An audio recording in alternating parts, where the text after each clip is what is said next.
a reading of the twins' backstory. A pair of conjoined twins, Charlotte and Victor Deshays, formed an emotional bond like none other. The unlikeliness of their successful birth in the 17th century could be described as miraculous, yet it immediately brought about their life of persecution. The twins emerged with Victor's lower body affixed into the chest of his sister, legs twisted around her muscles and organs. He was smaller than Charlotte, grown as if he were an appendage of her body rather than a fully formed boy. As the newborn screeched, so too did the midwife who delivered them, running from the home, yelling of a demon birthed by a witch. So began the hunting of Charlotte, Victor, and their mother, Madeline. The coming years were fleeting memories for the twins, yet they were the closest thing to a normal life they would know. The journey with their mother was what they believed all children underwent, the games of running and hiding through France's countryside being an ordinary occurrence. At the age of 5, a new challenge to the game was presented as their mother fell ill. Pale and exhausted, Madeline had no choice but to pass responsibility of collecting food onto Charlotte. The girl, burdened under extra clothing that concealed Victor's protruding body, set out from their forest tent and marched to the nearby town. Though a peculiar sight, she did what she had been trained for, waiting for an opening at the market and swiping whatever food she could. It was a victory in the game, but one short-lived. After midnight, glowing flames surrounded the family's encampment, bobbing through the darkness. A single commanding shout broke the night's silence, and a mob of witch hunters streamed in. Grubby hands tore the twins from their bed, Charlotte frantically kicking all who approached. Madeline cried for her children, her voice abruptly silenced by a club to her skull. Victor shrieked, the wailings of a trapped rat. The hunters coordinated quickly. A judge on hand declared Madeline guilty of witchcraft, evidenced by her demon spawn. Within minutes, they shackled her unconscious body to a tree, surrounding her feet with dried twigs and moss. As she awoke, she did not struggle, only begged her children to turn away.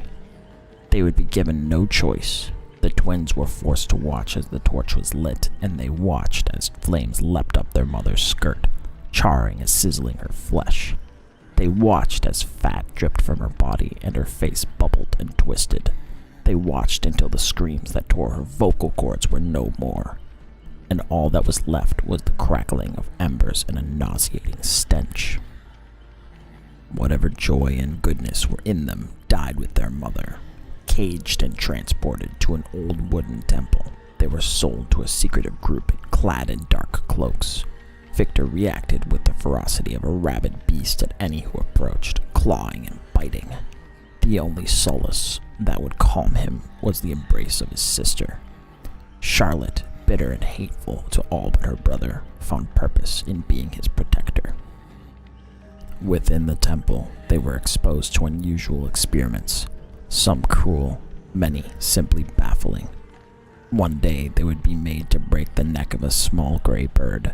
The next, they would bleed their fingers into a vase of roses. Every 7th day, they would sleep with the branch of a damp oak beneath their pillow.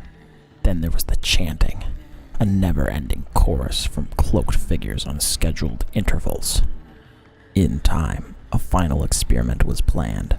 2 robed figures herded the twins to the center of the room, holding Charlotte upon an altar in a room alit with candelabras.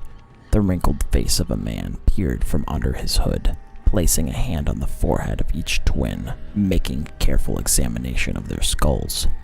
"Memento mori," he uttered, as he withdrew a shining blade. Charlotte rolled to her side, shifting her brother off the altar. With a screech, he stretched his arm as far as he could, knocking a candelabra to the ground. The flames took to the dry wood immediately. They swept over the floor, igniting the black robes that brushed against it. Screams of agony pierced the chaos, invigorating Charlotte. She dashed through the inferno, vision concealed with nothing but black smoke and blazing flame. A painful heaviness filled her lungs. No exit could be found, every step leading to overwhelming heat. She fell to her knees, suffocating, and then saw it. Sunlight. Trees. She stumbled from the fire into the dewy grass.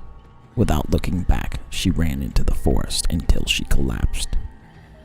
When Charlotte opened her eyes, she reached for Victor's hand.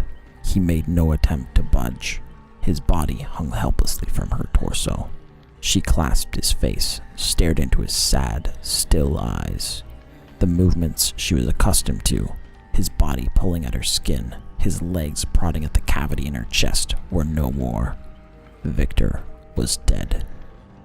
Charlotte had no choice but to continue moving as she mourned, fearing black cloaks in which hunters were prowling. She concealed her brother's corpse under her clothing and marched for the sewers of a nearby city. There, she set up camp, emerging often to steal whatever food she could, resorting to raiding barns for pig slop when desperation set in. Throughout the years, Victor's corpse rotted as his limbs oozed and blackened, yet his body demonstrated resistance to complete decomposition, as if his sister's blood still coursed through him. Protecting his lifeless body became Charlotte's sole reason for being, refusing to ever be separated from the only family she had left. Life into her teenage years was a game of survival. Her hatred for humanity grew each day under the realization they would never leave her be. No matter how many died during her botched robberies and desperate attempts to escape, there would always be more to pursue and sling words of condemnation at her. Monster, demon, witch. And it was the Black Cloaks who were the worst of them. Their hunt for her was unending, forcing her to constantly abandon shelter and run. For years, Charlotte fled, drawing blood out of necessity, cradling her long-dead brother in the night. During a frigid winter, her body began to break down.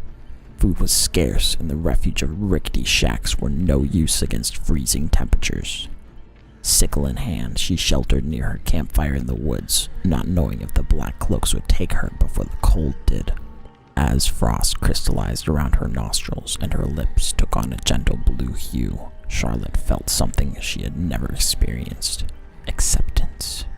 She closed her eyes, opened herself to the serenity of death, when a shriek, shrill, vicious, pierced her ears. Victor spasmed and flailed from her chest, a cloud of fog encompassing him. Before she could react, he spilled from her body in a bloody puddle, landing on the snow and running.